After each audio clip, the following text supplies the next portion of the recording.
Toca en este momento la conferencia magistral, la perspectiva de la investigación comparada en la educación superior, y tengo el honor de tener a mi lado al doctor Armando Alcántara Santuario, quien dictará esta conferencia.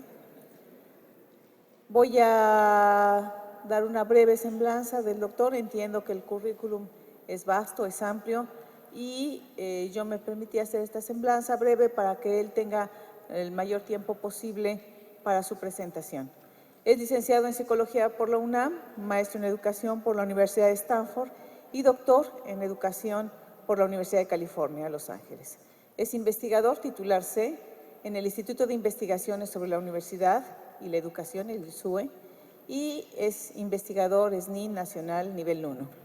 Es miembro de la Academia Mexicana de las Ciencias y ha sido consejero universitario de 2012 a 2016. Es profesor y tutor en el posgrado de Pedagogía de la UNAM y ha publicado numerosos libros y artículos en México y en el extranjero sobre temas de educación superior, políticas educativas y política científica y tecnológica. Entre estos libros está Entre Prometeo y Sísifo, Ciencia, Tecnología y Universidad en México y Argentina. Vean ustedes que se antoja que empezamos a trabajar lo de la pedagogía comparada, y también un libro que coordinó con la maestra Leticia Barba y Anita Hirsch, que se intitula Valores Universitarios y Profesionales de los Estudiantes de Posgrado de la UNAM.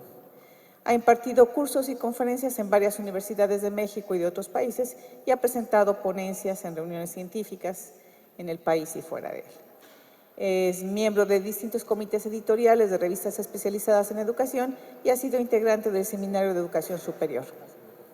Sus líneas de investigación son políticas de educación superior, las políticas de ciencia y tecnología y la educación superior comparada. Sus últimos proyectos de investigación tienen que ver con el análisis de las políticas de equidad e inclusión social en la educación superior en México, la producción científica en educación en Iberoamérica y su impacto social, un análisis de las principales revistas de investigación educativa, y ha sido integrante del Seminario de Educación Superior desde hace más de 15 años. Pues un gusto tener aquí entre nosotros, en esta comunidad normalista, al doctor Armando Alcántara Santuario, a quien cedo el micrófono. La dinámica, como ustedes saben, él tendrá unos 50 minutos, una hora para exponer esta conferencia magistral, y posteriormente cederemos el micrófono a ustedes por si tienen algunas felicitaciones, comentarios, preguntas. Muchísimas gracias. Pues es un gusto y es un honor el que me hayan invitado a este evento tan interesante.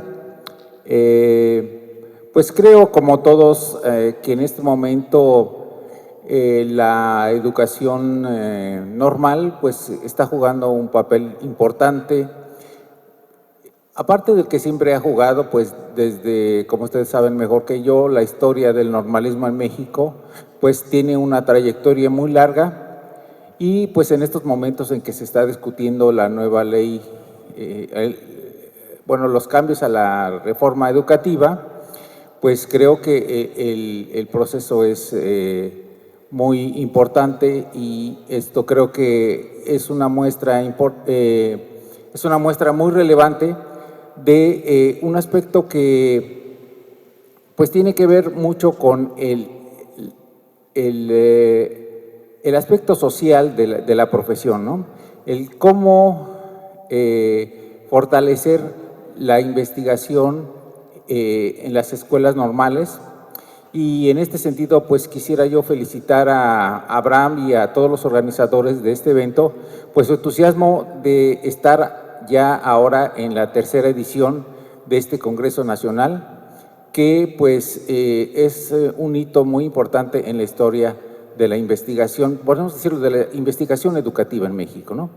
Así que bueno, pues lo que yo les quiero decir ahora es pues no es una ciencia, sino más bien es un campo de estudio, que es el de la investigación educativa, el de la educación comparada. Bueno, entonces les voy a hablar un poco de este campo. Es un campo y no una ciencia, porque en él participan distintas disciplinas. Participa la antropología, la economía, la sociología, la pedagogía, en fin, distintas disciplinas que estudian lo educativo, pero a nivel internacional. Les voy a dar entonces primero los antecedentes de este campo disciplinario y pues después algunos ejemplos de lo que es ahora, luego un poco sobre algunos aspectos que pudiéramos llamar metodológicos y finalmente algunas de las cosas de más actualidad dentro de este campo disciplinario. Bueno, los antecedentes de la educación comparada se van hasta el siglo XVIII, cuando los primeros viajeros de esa época hacían relatos sobre la educación que veían en los países que habían visitado. En aquella época, pues si recordamos el siglo XVIII, principios del siglo XIX, pues se estaba dando mucho en Europa, sobre todo, los grandes viajes a otras regiones, en donde estos viajeros, recordemos por ejemplo el caso de Alejandro von Humboldt, hacían relatos muy extensos y muy detallados de los lugares a los que iban. Era el caso, por ejemplo, si ustedes recuerdan, el enorme estudio que hizo Alejandro von Humboldt sobre América Latina y sobre el caso de México. Por cierto que hay una cita muy conocida que él escribió durante esos viajes, donde decía que en pocos lugares del mundo había visto un contraste entre los pobres y los ricos tan fuerte como en México. Y eso ya lo decía desde principios del siglo XIX. Pero bueno, entonces lo que hacían estos viajeros eran pues descubrir y describir pues las costumbres, ¿no? Como por ejemplo un estudio antropológico o una descripción antropológica, cómo era la gente, cómo eran las costumbres, cómo eran las organizaciones y también cómo eran los sistemas educativos de los países a los que visitaban. Pero, sin embargo, se trataba no solamente de hacer una descripción así anecdótica, sino también de establecer un cierto método y una cierta organización. Entonces, el objetivo era conocer, pues, los países, sus sistemas educativos o sus escuelas, los contenidos, los métodos y los fines que tenían estos sistemas educativos. Bueno, entonces con base en esos conocimientos se intentaba pues también reformar los sistemas educativos de los propios países y o sea, de los países de los viajeros y también mejorar las situaciones educativas nacionales. También recordemos que, bueno, un poco más adelante del siglo XVIII, en el XIX y a mediados de ese siglo fue que empezaba a desarrollarse el positivismo de Augusto Comte. Entonces, era al principio una estrategia un poco, vamos a decirla, pues basada un poco en lo que era la anatomía comparada, pero esto aplicado a los países. Es decir, cómo se hacía la educación comparada con base en esos métodos que se tenían a principios del siglo XIX y finales del siglo XVIII. Y uno de los autores más destacados al que se le considera como el fundador de la educación comparada era un señor que se llamaba vamos a llamarlo en español Marco Antonio Julián de París, ¿no? Marco Antoine Julián de París, que vivió a finales del siglo XVIII y una parte del siglo XIX y que estuvo en su vida, pues primero involucrado en la Revolución Francesa y después en todos los asuntos educativos. Por esa época decía que, bueno, su obra principal se llama así, no sé si también se recuerdan que en esos años los libros o las obras tenían títulos muy largos, ¿no? Entonces, el título de esta obra, digamos, inicial de la educación comparada se llamaba Esbozo de una obra sobre la educación comparada y series de preguntas sobre educación, que fue publicada en París en 1817. Y decía entonces, como les mencionaba, que así como la anatomía comparada ha hecho avanzar la ciencia de la anatomía, de un modo semejante, decía, las investigaciones sobre educación comparada deben suministrar nuevos medios para perfeccionar la ciencia de la educación. Entonces, ahí ya se hablaba del carácter científico de la educación, les digo, un poco siguiendo esa influencia que empezaba a tener el positivismo de Comte. Bueno, según este autor, Marc-Antoine Julian, digamos, las reglas básicas o lo que él decía que debía de ser el método comparativo era pues seguir esos pasos, ¿no? Primero, acumular, como ahora se acumula información, había que acumular hechos y observaciones.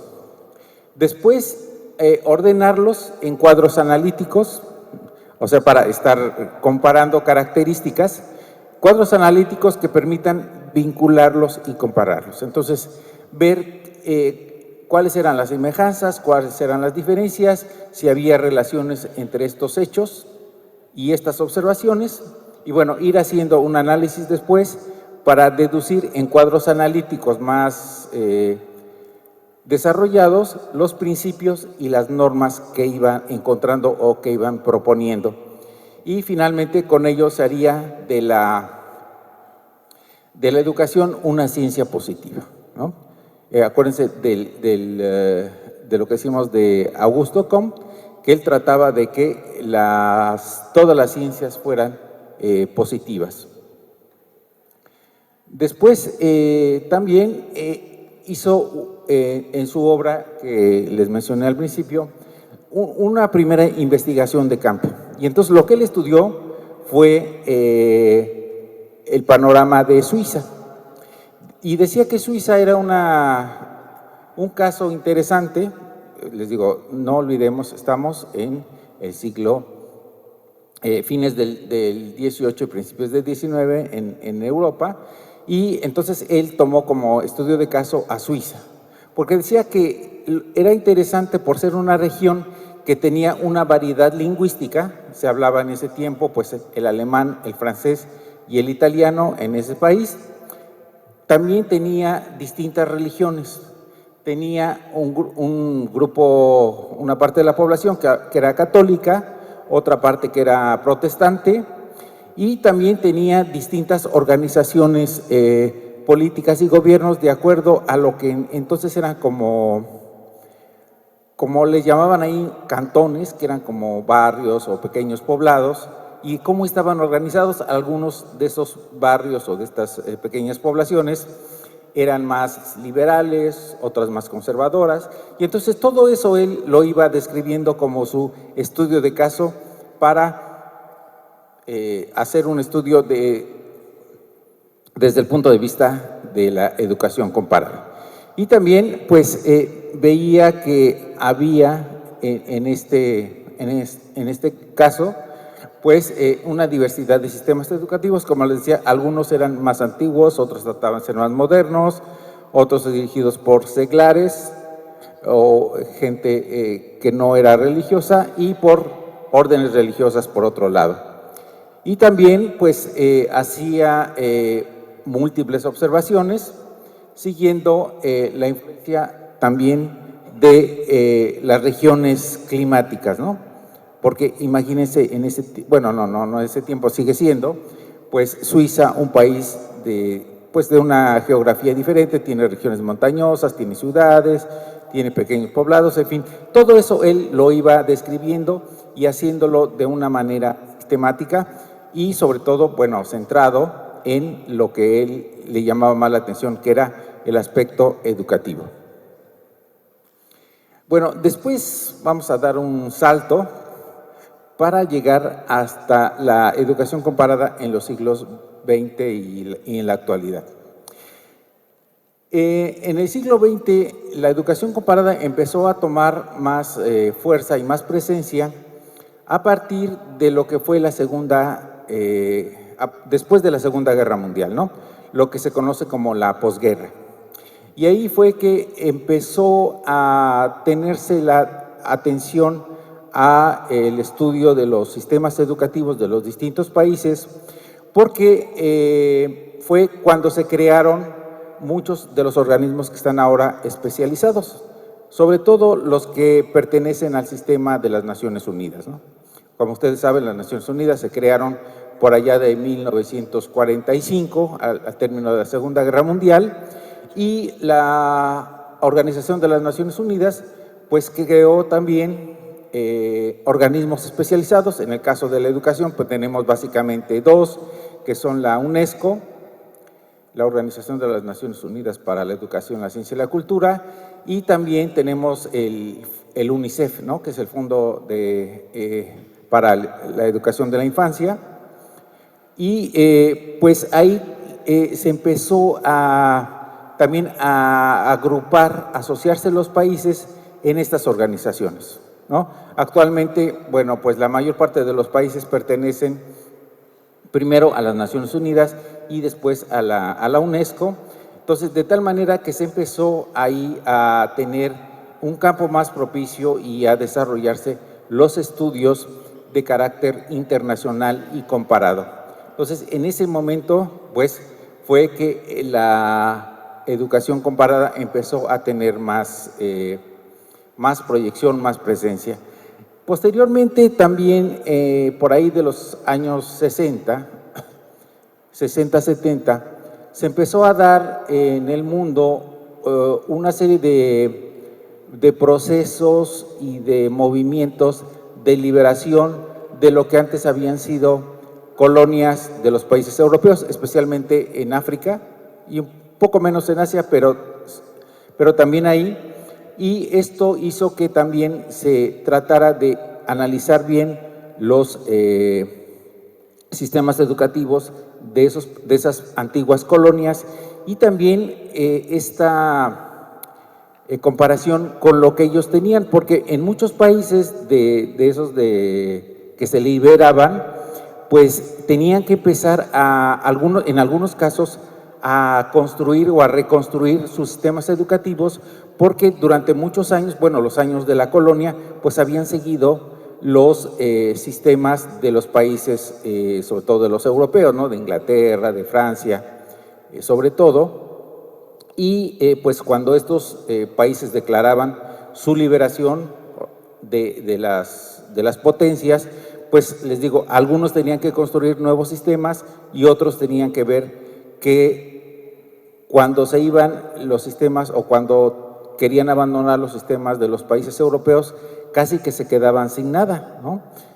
Porque incluso algunos todavía siguen teniendo elementos de los sistemas educativos de esos países europeos, ¿no? Por ejemplo, en algunos lugares pues no han logrado todavía desarrollar o construir, por ejemplo, sus propios libros de texto. Algunos están empezando, pero a pesar de que ya van más de 50 años de esos movimientos, pues todavía en algunos casos la presencia de los sistemas educativos coloniales está presente. En otros no, otros han logrado pues desarrollar los propios, pero sigue siendo ahí el campo de la educación comparada un elemento importante para construir o para analizar este tipo de casos en donde hay transformaciones en los sistemas educativos. Bueno, ahí también la educación comparada ha logrado desarrollarse porque en esos años y en los años posteriores empezó por parte de estas organizaciones internacionales que les digo que se crearon a partir de las Naciones Unidas, programas de cooperación para el desarrollo. Y estos programas de cooperación para el desarrollo, pues una de sus esferas más importantes es el desarrollo educativo. Entonces, pues se empezaron a hacer pues, préstamos, programas de fortalecimiento institucional para que los países pues, lograran hacer el desarrollo de sus propios sistemas y pues entonces algunos modelos eran creados y eran reproducidos o se tomaban las buenas prácticas o las buenas experiencias de unos países para aplicarse en otros.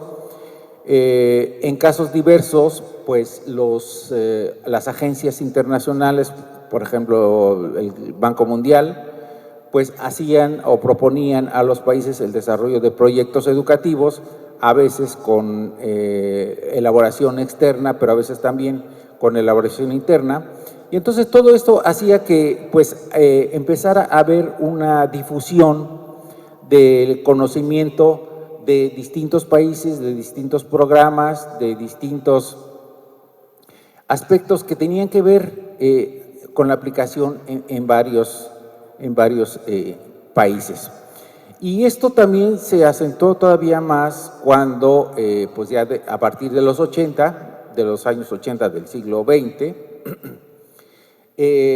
con la globalización, el conocimiento también de los países y la internacionalización se hizo todavía más intensa. Es decir, los países empezaron a pertenecer a cada vez más o a participar, porque ya pertenecían, a participar más en estas organizaciones internacionales y estas a su vez empezaron a hacer acuerdos cada vez de mayor alcance y con mayor participación de los países. Y, por ejemplo, tenemos casos en que, no sé si han oído hablar de, en 1990, cuando se organizó un gran evento mundial sobre educación que se llamó Educación para Todos. Entonces, en esa gran asociación que se hizo, pues hubo uno de los proyectos mundiales más estructurados que concurrió en la organización a las Naciones Unidas, a la UNESCO, al Banco Mundial y a otros organismos, y se tuvo la participación de más de 150 países, pero lo importante ahí fue, además de esta gran participación, que se llegó y los países se comprometieron a llevar acciones muy importantes, en este caso, en la educación básica. Entonces, los países en esa primera reunión de Educación para Todos se comprometieron a otorgar los fondos necesarios, de acuerdo, bueno, a la capacidad de cada país, para otorgar a sus poblaciones las necesidades o para que cubrieran las necesidades educativas básicas. Entonces, este fue uno de los primeros acuerdos donde se establecieron compromisos y actividades concretas para llevar a cabo la provisión de las necesidades educativas, ¿no? Después, estas reuniones pues tuvieron como otras reuniones de seguimiento, algunas a los 10 años, en este caso de Educación para Todos. Después a los 10 años se hizo un balance y bueno, pues ahí en el balance se tomaron acciones de aquellas cosas que habían quedado incumplidas en los primeros 10 años, después se hizo otra a los otros 10 años y bueno, pues han ido así cubriendo y tratando de cumplir cada vez más los compromisos de los países. Otro ejemplo de estas grandes reuniones internacionales, digo, hay muchas, pero solamente les voy a mencionar algunas de las que considero más relevantes, fue la que se ha hecho 2 veces sobre la educación superior, ¿no? Que es la Conferencia Mundial sobre Educación Superior, que se hizo la primera en París en 1999 y la segunda se hizo 10 años después. No, perdón, la primera fue en el 98, pero la segunda fue en el 2009. Y aquí, pues lo que se hizo fue también analizar primero cuál era el estado de la educación superior en el mundo, después cuáles eran las principales necesidades y posteriormente ver cuáles eran los compromisos que tenían que cumplir los países para el desarrollo de la educación superior. Y entonces, bueno, pues en esto, les digo, se da esta cuestión muy internacional, se hacen estudios comparativos muy grandes.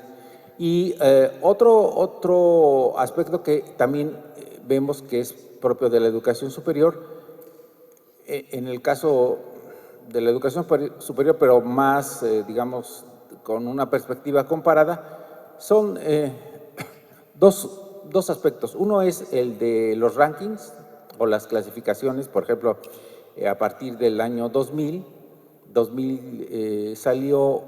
empezaron a aparecer clasificaciones de universidades que aparecieron, bueno, han aparecido sus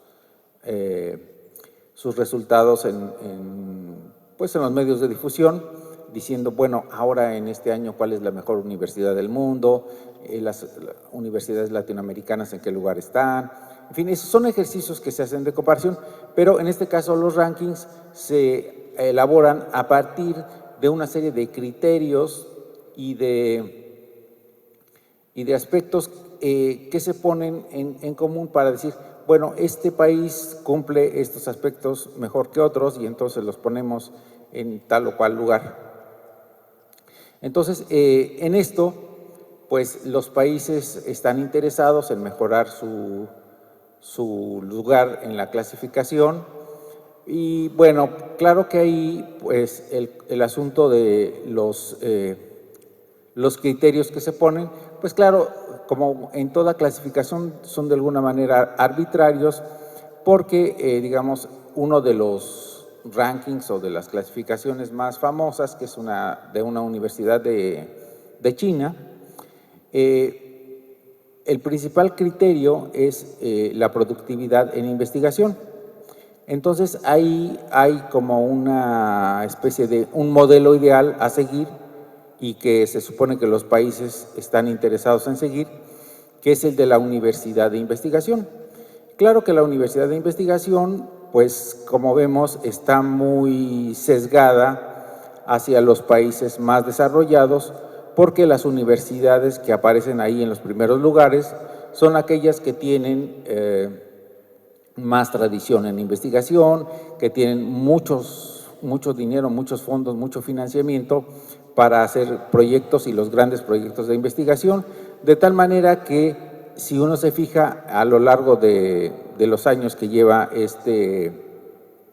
esta clasificación, ve que hay poco movimiento en las universidades que están en los primeros lugares, que son las universidades de Estados Unidos, de Inglaterra y de algunos países de Europa y algunos de Asia.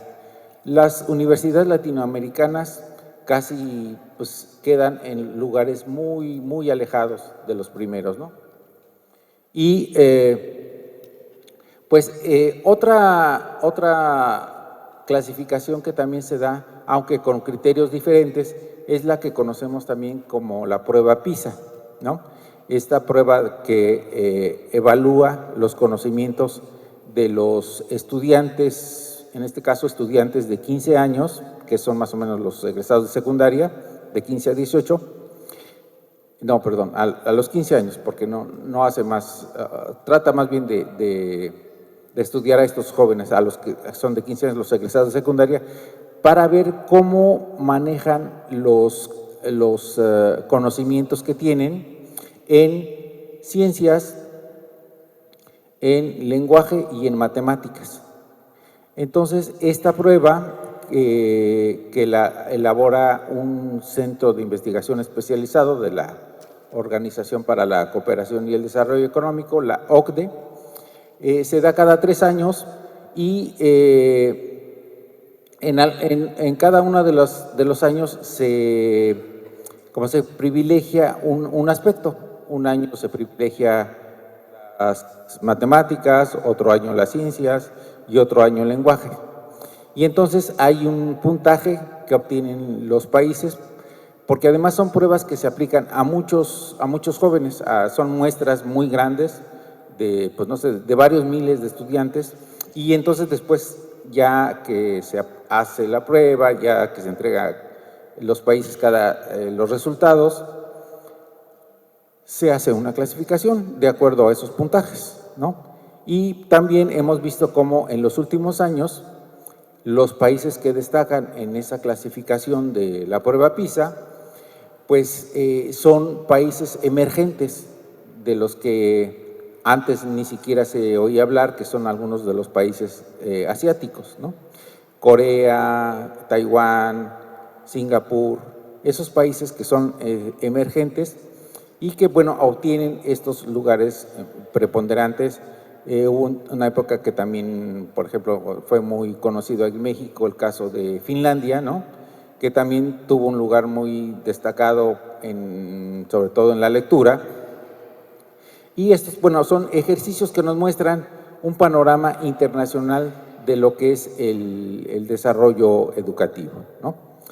Pero bueno, volviendo un poco a lo que es, ya dijimos lo que era la educación comparada en los siglos XX y XXI, pues es que ha habido ese creciente proceso de internacionalización y que se han asignado a la educación comparada las funciones de reflexionar, apoyar y legitimar ese proceso creciente de internacionalización, tanto en los sistemas educativos como en la teoría educativa. Entonces, estamos viendo también que se dan procesos de convergencia, o sea, como tendencias que se dan en los países y que los estamos viendo de manera cotidiana.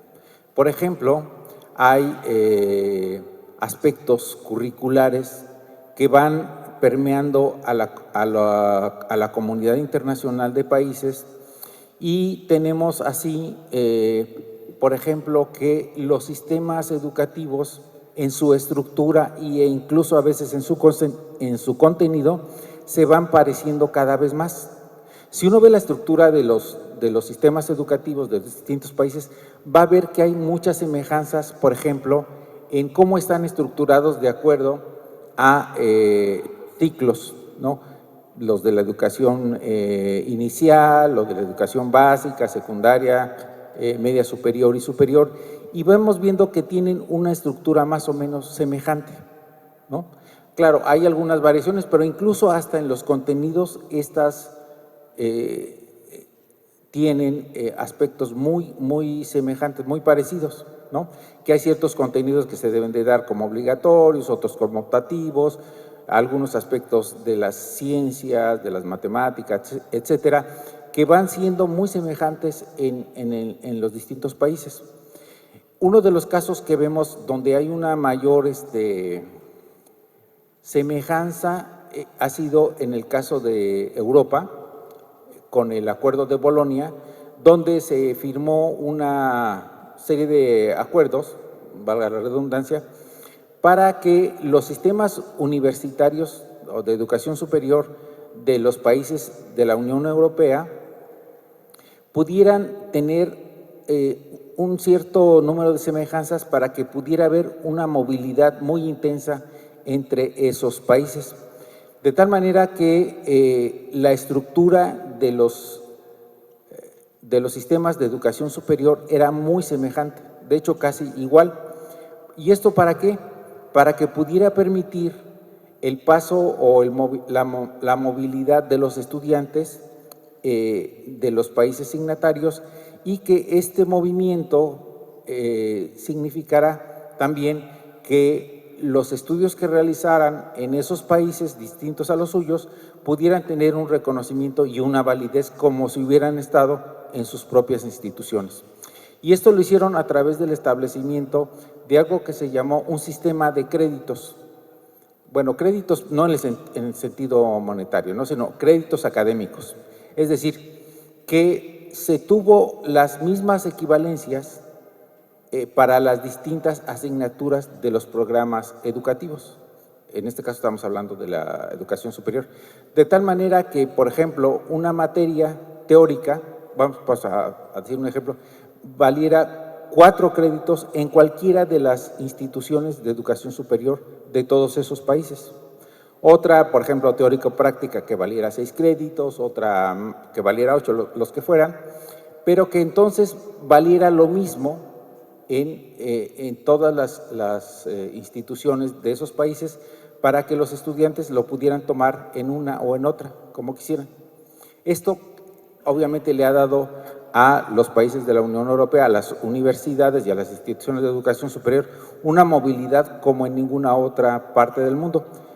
Algunos otros lugares, a partir de esa experiencia, han tratado de emularla o de copiarla, algunos con menos éxito, pero también ya se está dando cada vez con más intensidad esa cuestión de la movilidad académica, que pues tiene como uno de los fundamentos es precisamente los estudios sobre educación comparada, donde se han estado viendo pues estas semejanzas, diferencias, cómo ajustarlas, etcétera, ¿no?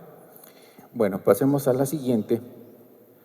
Y luego, en la actualidad, pues, como les decía, con la irrupción y el fortalecimiento y la expansión de la globalización, pues el mundo es concebido como una multitud de sociedades regionales que se separan como entidades autónomas, como configuraciones históricas y también como ambientes, pero cada vez más dependientes los unos de los otros, ¿no?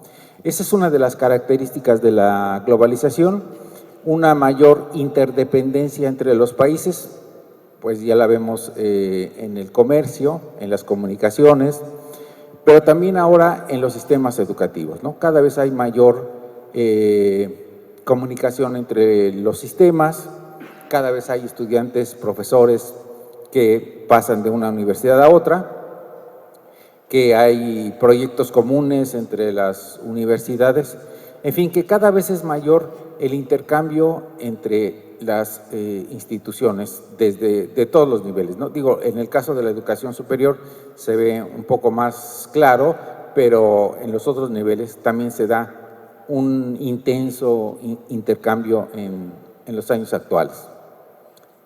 Bueno, una de las cuestiones más elementales para definir lo que es una comparación, que todos lo vemos y que todos lo hemos hecho durante toda nuestra vida, casi que desde que nacemos, es el asunto de cómo hacemos comparaciones, cómo se hacen referencia a las acciones y los efectos de comparar, y es la acción o la actividad de centrar la atención y la localización en dos o más cosas, permitiendo reconocer sus diferencias y semejanzas y descubrir sus relaciones. Y esto lo podemos ver desde casi que cuando estamos aprendiendo a conocer el mundo, ¿no? Es decir, como, por ejemplo, un niño, una niña, empiezan a distinguir los objetos de la realidad, pues a través de la comparación, ¿no? Y fíjense que las comparaciones se van haciendo cada vez más sofisticadas, por decirlo así, más finas. Por ejemplo, ¿cómo es que un niño vamos a llamarlos 2 años, empieza a distinguir a un perro de un gato? Porque, bueno, pues los dos tienen 4 patas, ¿no? Tienen orejas, tienen cola, pero el niño va aprendiendo a que uno es un perro y otro es un gato, ¿no? Y después, bueno, hay otros animales que también tienen cola, que tienen 4 patas, que tienen orejas grandes, y entonces, pero dice, no, es que este es un caballo, este es un perro, este es un elefante, tal. Y entonces este proceso de ir comparando, pues nos va haciendo que vayamos conociendo el mundo de una manera cada vez más mejor y más sofisticada, ¿no? Y bueno, claro, esta cuestión de estos ejemplos que estoy dando, pues es muy elemental, ¿verdad? Esto, pues, ahora sí que como digo, cualquiera lo puede hacer, cualquiera lo hacemos y cualquiera lo hemos hecho en nuestro proceso de desarrollo cognitivo. Pero claro que las comparaciones, como en el caso de la educación comparada, pues se pueden hacer y se hacen de hecho cada vez más de manera más complicada, de manera más sofisticada, porque vamos viendo no solamente las características de las diferencias, las semejanzas, sino también empezamos a ver las relaciones. Y después empezamos a ver la relación de las relaciones. Y entonces aquí el asunto se va haciendo más complejo, ¿no? Y de esta manera, pues, vamos cotejando, vamos analizando las características, vamos estableciendo diferencias, semejanzas, valoraciones, relaciones, etcétera, ¿no? De tal manera que pues nuestro conocimiento del mundo y de la realidad es cada vez mayor, pero también no solamente a nivel de lo objetivo, sino de lo subjetivo, de lo simbólico. Y bueno, como les decía al principio, la educación comparada es un campo interdisciplinario donde concurren varias disciplinas, varias ciencias, y que básicamente tiene dos grandes metas. La primera es la búsqueda con el empleo de la evidencia mediante la comparación, de responder a preguntas muy amplias o macrohistóricas sobre la relación entre educación, política, economía y cambio social. Y también se le procura dar sentido a estos procesos. Luego también se utiliza la segunda meta para ayudar a guiar el mejoramiento de la educación en diferentes niveles y contextos. Es decir, tenemos una primera que es para conocer de qué se trata, cuál es la naturaleza de los sistemas, de las relaciones entre educación, política, economía y cambio, y la otra es cómo mejorar la educación, porque ese es, digamos, un propósito, vamos a llamarlo pragmático. Una de las cosas para las que se hacen los estudios de educación comparada es para mejorar los sistemas, para ver cómo un sistema educativo que encontremos que tenga mejores elementos puede servirnos para mejorar algo que vemos que es necesario de ser mejorado. Y claro, como todo, pues también tienen limitaciones porque, bueno, una cosa es lo que uno quiere y otra cosa es lo que se puede. Y uno de los aspectos que en la educación comparada, y creo que también en algunos otros aspectos de la investigación, que seguramente algunos de mis colegas les han dicho que es una limitación, aunque no es propia de las aproximaciones o de los enfoques metodológicos, es el asunto de los datos, ¿no? A veces es muy difícil el obtener datos comparables, porque claro, para hacer una comparación tenemos que tener condiciones de comparabilidad, ¿no? Es decir, si yo tengo un caso que quiero comparar con otro, vamos a llamar un sistema educativo, con otro sistema educativo, pues tendría que tener en los dos casos para que mi comparación sea válida, pues que tengan las mismas características. Por ejemplo, que yo pueda tener acceso a los datos de las mismas, de lo que yo quiero comparar. Por ejemplo, de la población estudiantil, por decir algo. Bueno, pues tengo que tener los datos confiables de los dos, ¿no? De las dos poblaciones. Pero en ocasiones esas cifras no siempre son completas o no siempre son tomadas bien. Si uno ve las bases de datos, a veces las bases de datos son incompletas o a veces se toman todos los años en un caso y en el otro caso solamente algunos años.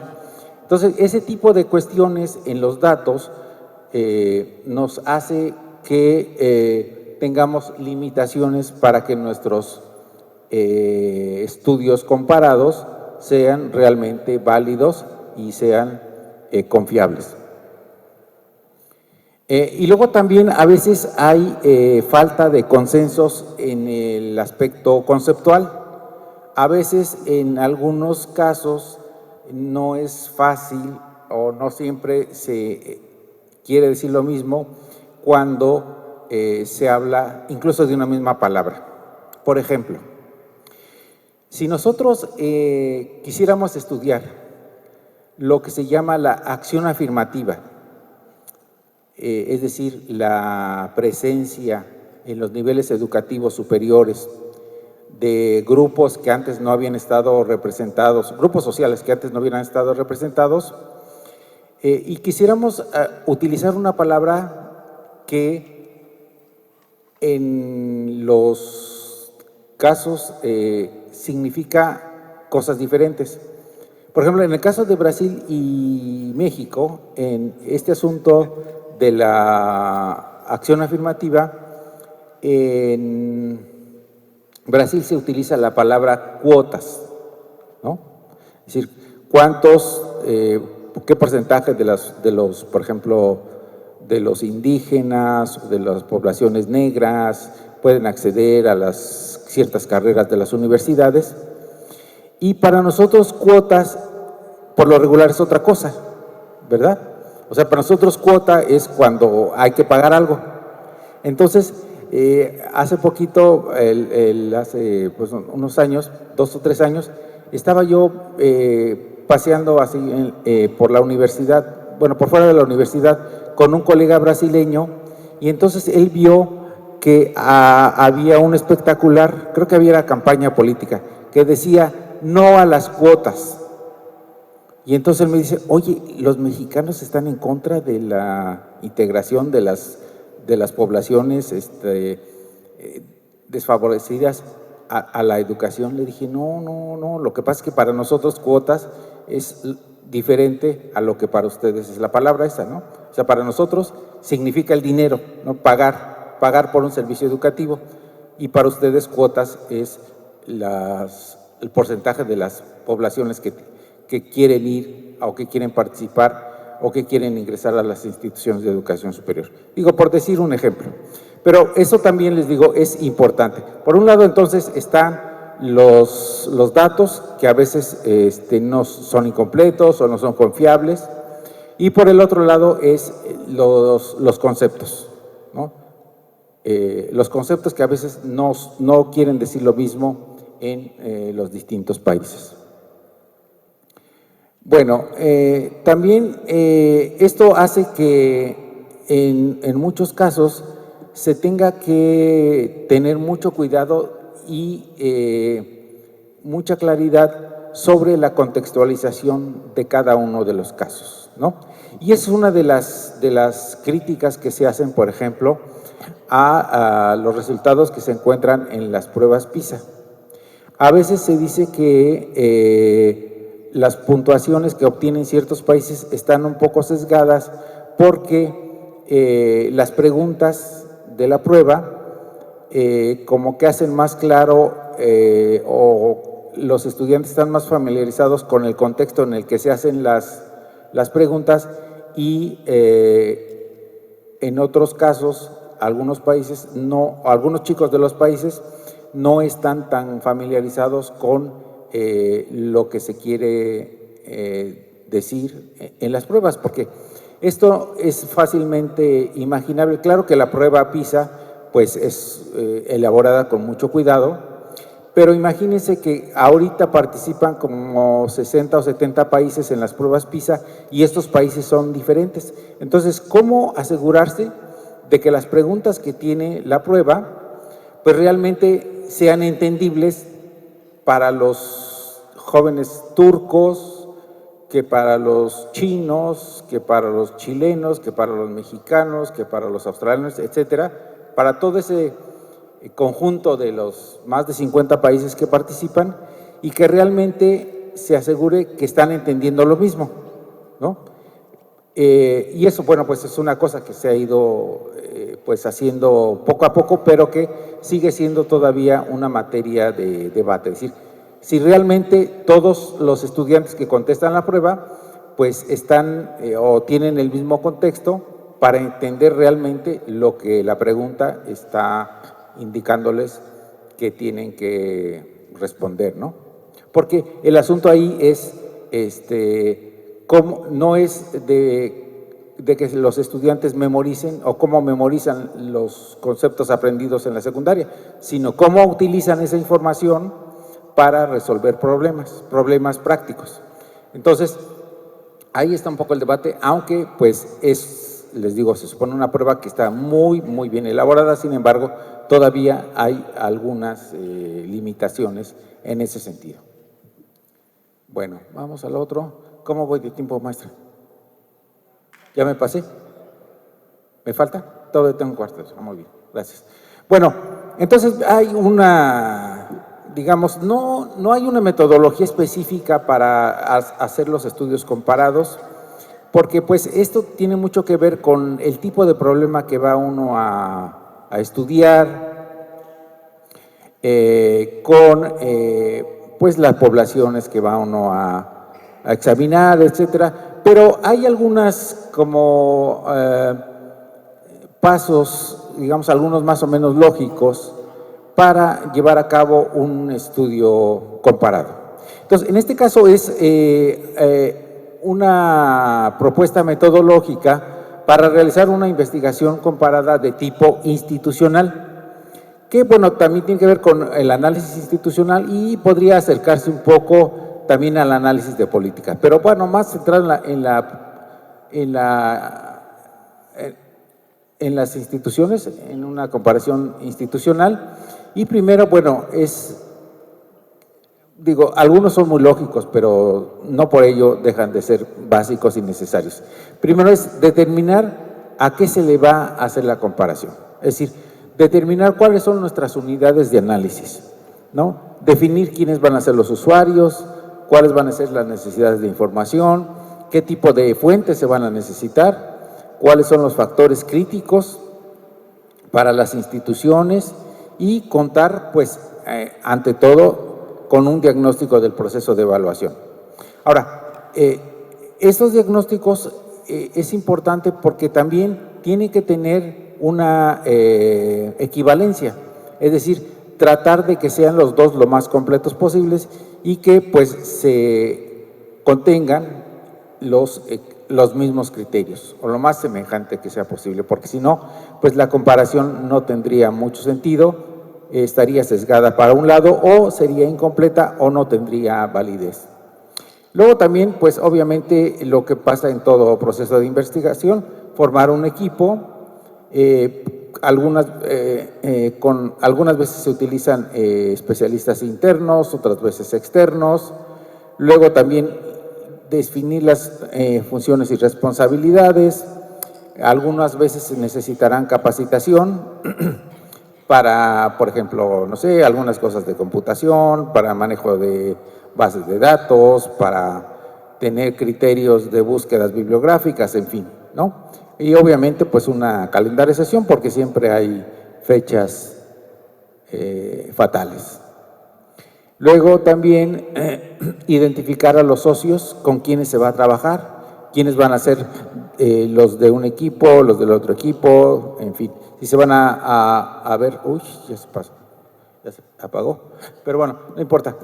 Ver cuáles son los aliados, los que se van a revisar, ¿qué equipo va a estar? ¿Estamos ahí? Sí, los socios, sí, ya, volvimos entonces. Ver si se trata de redes, qué va a hacer cada una de los integrantes de las redes, cuáles son los recursos y también una de las cosas que actualmente se está buscando mucho es el buscar las mejores prácticas. Esto pues es a través de análisis de los casos, ¿verdad? Según la materia que uno esté estudiando, ver en el panorama internacional o entre los países o en cada uno de los países a los que pertenece alguna de las instituciones, es cuáles son las mejores prácticas del tema que está uno buscando, ¿no? Si hay unas redes de usuarios y también, bueno, buscar otras fuentes de información. Después, obviamente, la recopilación de la información, después analizarla y, por último, pues poner en marcha las acciones o las recomendaciones que se tengan del estudio. Y pues para ir finalizando, Quisiera mencionarles algunas organizaciones profesionales que han colaborado y permitido que la educación comparada se convierta en una profesión, que se difundan los resultados, que se organicen investigaciones y también que se vaya consolidando el campo. Y una de ellas es la Sociedad de Educación Internacional y Comparada, que se creó en Estados Unidos en 1956 y que tiene miembros en más de 110 países. Esta es tal vez la sociedad de educación comparada más importante del mundo, porque aunque tiene su sede en Estados Unidos, como está ahí mencionado, pues participan personas de más de 110 países. Y a partir de 1956, el año de su creación, pues anualmente se han realizado reuniones de esta sociedad en distintos lugares de los Estados Unidos, pero también en otros lugares del mundo, entre ellos México, y pues su propósito es el de extender la comprensión de los temas, tendencias, etcétera, de la educación comparada. Y lo interesante de estas organizaciones es que participan profesores, estudiantes, investigadores, funcionarios de organismos internacionales, de fundaciones, etcétera, y es una variedad muy amplia de participantes y también eso da una amplia variedad de perspectivas. De tal manera que esta sociedad ha sido básica para el avance de la educación comparada a nivel mundial. Y también a partir de 1957 publican una revista que se llama la Comparative Education Review, que es la revista de educación comparada más importante, más rigurosa y que también desde su creación sigue publicando, no me acuerdo si son 3 o 4 números al año, de investigaciones sobre educación comparada e internacional que cubre todos los países del mundo y, bueno, casi todos los temas de la educación superior. Entonces, este es un instrumento muy, muy importante, muy valioso para el desarrollo de la investigación en educación comparada e internacional. Luego también se creó más recientemente, en los años 70, el Consejo Mundial de Sociedades de Educación Comparada, que reúne, como su nombre lo dice, a varias asociaciones. Ahorita reúne a más de 40 nacionales y regionales y cada 3 años organiza el Congreso Mundial de Educación Comparada y que el de este año va a ser en Cancún. Y en estos congresos mundiales pues también se presentan los aspectos más importantes de lo que es la educación comparada a nivel mundial. Y en el caso en México, pues producto de estas sociedades o de la participación en estas sociedades es que se ha creado la Sociedad Mexicana de Educación Comparada, que pues se creó recientemente en 2003-2004.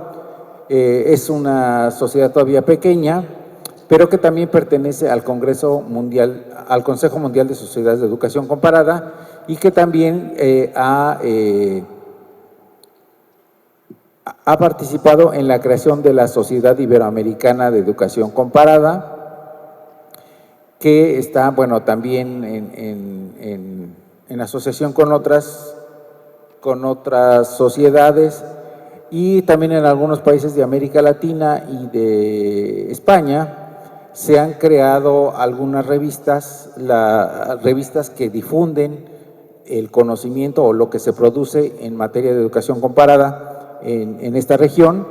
En Argentina existe la revista Argentina de Estudios Comparados en Educación, que se fundó hace como 5 años y que se va fortaleciendo como una de las revistas más importantes de la región para difundir lo que se hace.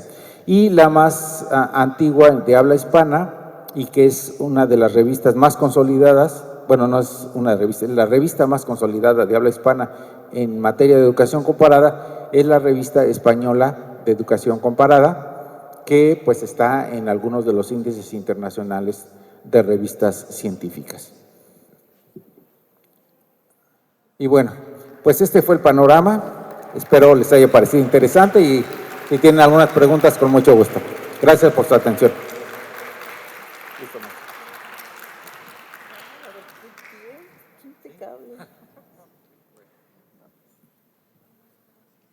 Además de en el tiempo exacto, interesante, muy completa su participación. Muchas gracias, doctor. Vamos en lo que esperamos, las preguntas, que nos lleguen las preguntas aquí a nuestro escritorio. Nosotros justamente hemos estado platicando a lo largo del Congreso acerca de la naturaleza diversa de lo que es la educación normal en nuestro país. Una necesidad de conocernos unos a los otros, porque también la educación comparada ofrece eso, como usted lo decía, ofrece conocimiento del otro, para conocerse a sí mismo. Entonces esto yo creo que es una invitación a seguirnos conociendo y a seguirnos fortaleciendo, que eso es importante. La posibilidad de la construcción de la escucha. Ya tenemos aquí nuestra primera pregunta.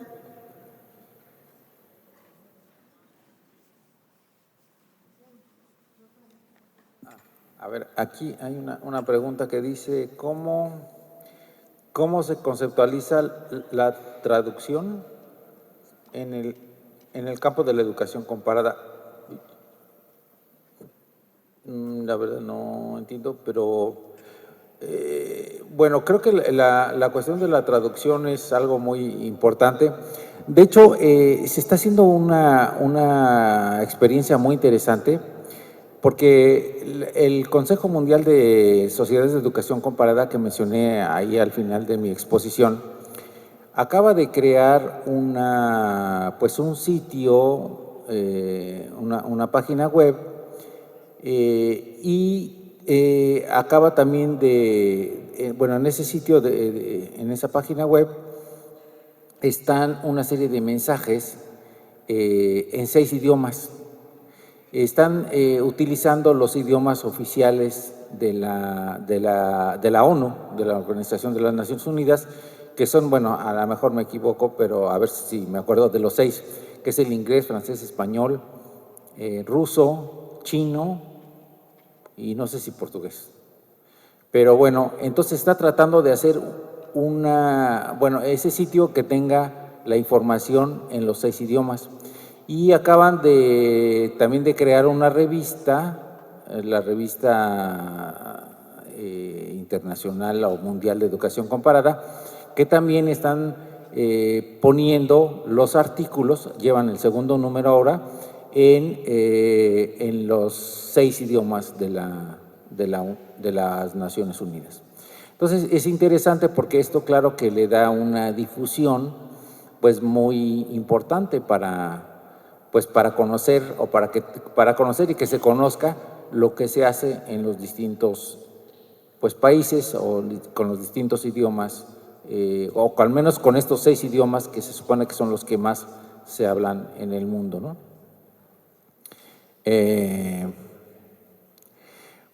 Bueno, también hay algunos intentos, yo participo en una revista que también está publicando artículos en 3 idiomas diferentes. Claro, no son los mismos artículos. Es decir, hay unos artículos en inglés, otros en español y otros en portugués. Claro, los de inglés, los que se reciben en inglés, pues se publican en inglés y así respectivamente. Pero también es una experiencia interesante para ampliar los horizontes y la difusión de los trabajos. Porque, bueno, pues antes se escribían solamente en un idioma. Y también ahora es muy común que en muchas de las revistas científicas, y digo, aprovechando también los medios de lo que es la publicación digital, que también pues tienen su resumen en inglés, y esto hace que pues se puedan ser conocidos, aunque sean en español, en francés, en el idioma que sea, pero que con el inglés también tengan una difusión pues mundial, ¿no? Yo no sé si esto serviría un poco para responder a la pregunta o si era otra cosa. pues le agradecemos mucho su presencia. Las escuelas normales están apostando ahorita en este momento por la movilidad. Estudiantes que están yendo con la beca Paulo Freire a Sudamérica, están yendo hacia Estados Unidos y Canadá, otros estamos yendo hacia Europa. Yo acabo de regresar de Europa y le agradecemos porque justamente necesitamos herramientas teóricas y metodológicas para entender el sentido que tiene una movilidad de esta naturaleza. No es solamente hacer el turismo, sino cuál es el impacto y cómo podríamos construir nuevo conocimiento, como lo comentábamos hace un momento, cómo podemos conocernos, mejorar a partir de esta experiencia de la posibilidad de ver al otro desde diferentes criterios, desde diferentes parámetros, de diferente manera, como usted lo mencionaba, incluso, ¿por qué no?, interdisciplinaria. Yo creo que es un ejercicio importante para nosotros, los que somos académicos, los que somos investigadores, y creo que de esta gran enseñanza que usted viene a compartirnos vamos a sacar mucho provecho. Agradecemos su presencia, agradecemos que ustedes estén aquí con nosotros y pues seguimos con las actividades del Congreso. Vamos a darle un fuerte aplauso y voy a proceder a dar el reconocimiento correspondiente y dice así: la Secretaría de Educación Pública, a través de la Dirección General de Educación Superior para Profesionales de la Educación, otorga la presente constancia al doctor Armando Alcántara Santuario por haber participado como conferencista en el tercer Congreso Nacional de Investigación sobre Educación Normal, llevado a cabo del 9 al 12 de abril de 2019 en Playas de Rosarito, Tijuana, Baja California. Doctor, muchas gracias. Sí, es tan amable. Muchas gracias.